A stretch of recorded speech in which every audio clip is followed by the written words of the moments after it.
o time e o grupo. Gente, uma coisa que eu já vi aqui algumas pessoas falando, né, mas de novo, né, Taça Guanabara comemora. Primeiro, a Taça Guanabara, ela tem uma história, uma tradição, ela hoje perdeu muita relevância, mas não foi comemorada efusivamente pelos jogadores, nem pela torcida do Flamengo. Foi uma comemoração tímida, acho que proporcional àquilo que ela representa hoje. Né?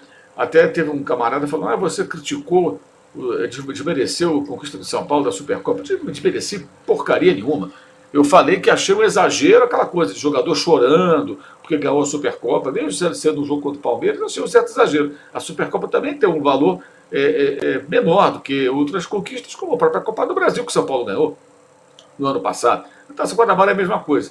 Qual a importância do Flamengo ganhar a Taça Guanabara? É que depois de tanta decepção que teve com o torcedor no ano passado, foi um fiasco retumbante em 2023, qualquer troféu passa a ter uma certa relevância. Qualquer troféu que o Flamengo ganhe passa a ter um certo peso. Né? Mas, evidentemente, não tem.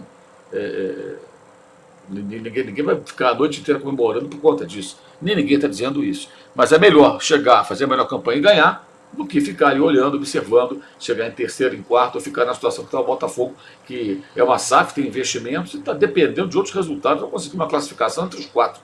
Porque o Nova Iguaçu foi quem já se infiltrou por ali. O Thiago Porcelo chegando do Maracanã, elogiando muito aqui o De La Cruz. O Paulo Sérgio Santos falando que dos anos 80 a Taça Guanabara era a taça, dos anos 70, 60 era importante, depois perdeu relevância porque mudanças no futebol, valorização de outras competições, surgimento de outras competições. Para quem não conhece a história, no passado, gente, a Libertadores não era tão relevante, não havia Sul-Americana, só o campeão do país jogava Libertadores, depois o campeão e o vice. A Copa do Brasil só surgiu em 1989, não havia Copa do Brasil.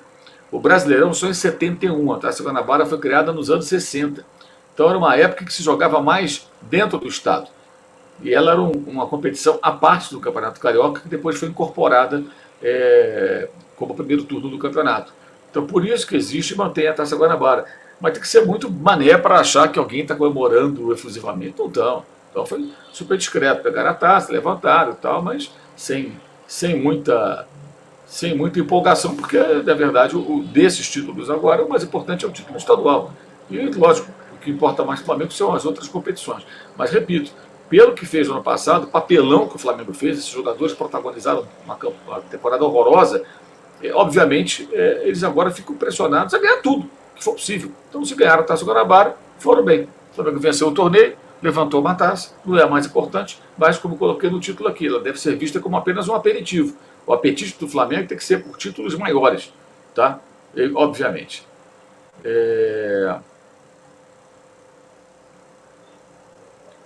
O Gendro Correia, hoje no Valência Real Madrid, o VAR demorou uma eternidade para confirmar o gol do Vinícius. Porque no Brasil age como se na Europa fosse um exemplo de agilidade. Em geral, meu caro Gendro, eles são mais rápidos lá, mas não significa que não possa haver uma dupla, uma demora maior, ou que não possa ter, de repente, um VAR incompetente. É óbvio. Na média, eles são mais eficientes lá do que aqui.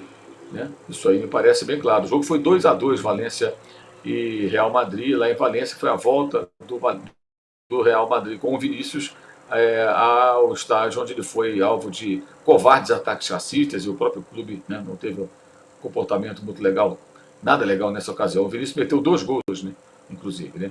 Meteu 2 gols. O Madrid perdia o jogo, né, por 2-0 e foi buscar o empate com 2 gols do Vinícius Júnior. Né? O primeiro tempo estava 2-0 para o Valência e o Real Madrid foi lá buscar o resultado. Deixa eu ver o que mais aqui. Vamos para o pessoal do Superchat agora, então, aqui. Chegando aqui no Superchat, o Fabinho vai ser, grande Fabinho, está sempre conosco aqui também, está sempre nas lives da S1 Live. Ele fala aqui, mandando um abraço da Fla USA. Valeu, Fabinho. Infelizmente a gente não vai poder comparecer na festa, porque vai coincidir, né, com a semana da Champions League. Eu estarei a caminho lá da final, que vai ser na Inglaterra, a final da Liga dos Campeões, mas quem sabe, numa próxima ocasião, a gente possa estar juntos aí para celebrar aí o sucesso de vocês aí nos Estados Unidos. Eu agradeço muito o convite de vocês. Ele fala aqui, acho que o Varela afirmou, mas vamos ter que aguentar o Wesley na parada da Copa América. O Gabi não estava na entrega da taça. O Tite falou sobre isso, que estava no vestiário e tudo mais, ok. Também não vou ficar aqui fazendo tempestade de copo d'água porque o Gabriel não apareceu ali, sabe? Enfim, não acho que seja o caso. Samir Quebra, você não acha que uma boa alternativa ao Gabigol seria voltar a jogar na mesma posição de 2022, concorrendo com o Luiz Araújo? Obrigado, Samir. Eu acho que não, cara. Eu acho que o Tite não vê. Ele não é bem aquela posição. Ele era um segundo atacante, mas não era um ponta, né? E ali tem que fazer o corredor, fazer a recomposição defensiva. Não é muito a do Gabriel, não, sabe? Eu acho que o Gabriel vai disputar a posição com o Pedro. Agora, o importante é o seguinte: se o Gabriel começa a entrar nos jogos e decidir jogos, fazendo gol, jogando bem, dando assistência, participando das jogadas decisivas, ele entrou várias vezes nesse campeonato. Uma média de 45 minutos por partida, a média dele. Os jogos que ele jogou como titular foram 2 e vindo do banco. Se ele for bem, sabia, o que vai acontecer? Ele vai colocar a famosa interrogação na cabeça do técnico, que vai ficar pensando, eu tenho que arrumar um lugar para esse cara. O problema é que o Gabriel não está se destacando, né? Então fica na mesma, né? Jorge Augusto Cardoso, membro do canal, ele fala que tem que entrar com o espírito aguerrido para conquistar. E o Alvarão Lima, o que você achou da criança Gabi que não foi na premiação? É o que eu falei, eu não vou ficar falando sobre isso porque eu não sei o que está acontecendo. O Tite falou que ele estava no vestiário antes, enfim, não tem informações para ficar aqui especulando em cima disso. O Jorge Augusto Cardoso, também novamente aqui dizendo que tem que vencer o estadual para dar sequência ao trabalho. O Abrão Lima falando do. Achei isso aqui com o Thiago Arnaldo Nobre. Obrigado, Abrão. Aí, cara, foi um desentendimento momentâneo, coisa que acontece. Na verdade, já explicamos isso, eu e ele, inclusive, em vídeo que gravamos, está tudo bem entre nós, não tem problema nenhum. Nós temos um ótimo entendimento no trabalho, todo mundo sabe que temos opiniões diferentes com relação a outros assuntos muito mais sérios do que o futebol. Ele faz lá o dele, eu faço o meu, e quando a gente está junto, faz o trabalho numa boa, sem problema nenhum. Ele é um ótimo comunicador, o programa é bem divertido. Foi um momento ruim de minha parte ali, mas isso acontece, passou, problema nenhum, está tudo certinho. Obrigado pela mensagem. Emerson Enfrap, a geral no fundo, que lembrança da história do meu pai, ele frequentava a geral, mas que com 1,60 m nem conseguia ver o jogo direito. Eu também frequentei muito a geral, mas dava para ver o jogo sim, Emerson, mesmo você sendo mais baixinho, porque você ficando mais ali em cima, você conseguia ver o campo. Agora, claro, você não via no plano de cima, mas o mais importante, né, seu pai estava no estádio. Ele estava no estádio. Hoje, muitos não conseguem estar no estádio, né?